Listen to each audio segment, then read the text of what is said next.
So what do you bring personally to enhance your team outcomes? So look at this from a personal perspective, first of all, and see how do you personally affect this team.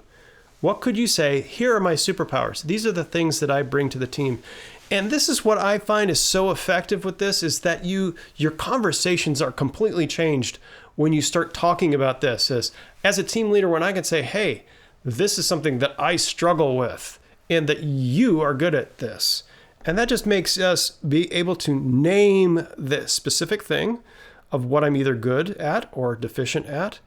And I'm able to actually move into a conversation where the other person doesn't feel like I'm talking down to them because they're not good at something. They've already tested on this and their personality kind of shows this. And they're like, yeah, I am lacking some strength in this area that you have. But because I don't have that same strength, I also have other strengths that you don't have.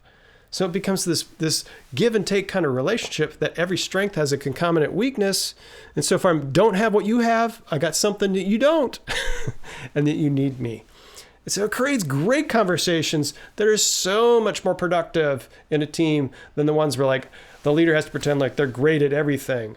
Maybe they're experienced at everything, but they've not got the personality traits that are going to quickly solve every problem perfectly the way somebody might do with the personality trait that just makes them stronger than you are in a particular situation.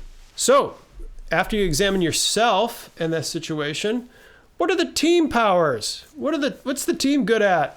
So start thinking about that. Look at the pattern of your team. Like, look, we've got all these traits high and low covered on our team. Then you got a team that's got really well-balanced superpowers.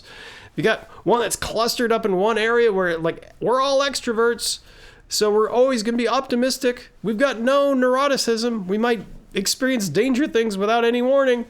So those are things you have to kind of keep in mind of who you are as a team.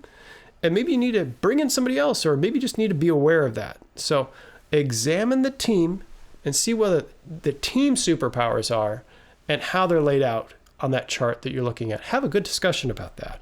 And you as a leader are going to be able to lead better because you know what the layout of your team is. You're going to have to kind of work with this. Have this sheet in front of you a lot so that you can engage with each individual well and that you can engage with your team as a whole well.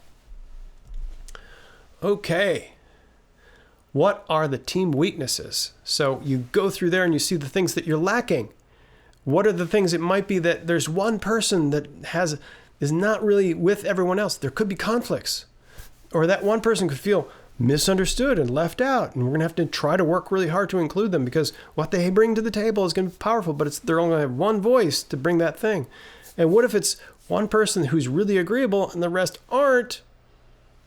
And that agreeable person's going to want to go along with the crowd. So bring that person in. Give them the space to speak into your team's life so that you can fortify your weaknesses by listening to the individual who is the only person on your team who might have that particular strength.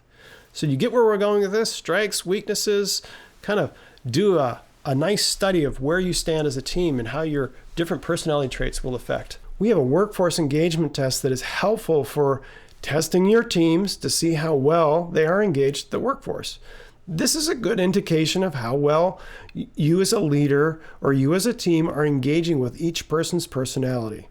So this is a tool that you could use. You can talk to us more. There's more about it on our VP Culture website about how to use this test to engage with your workforce and see how they're doing. So the goal of all of this is that people will feel valued. We've talked about this before. It's the engagement of the individual with the team, and we'll talk about next time with the community and how their personalities are interacting. And when people's personalities are interacting well, people feel valued. So that's the formula that we're trying to work for.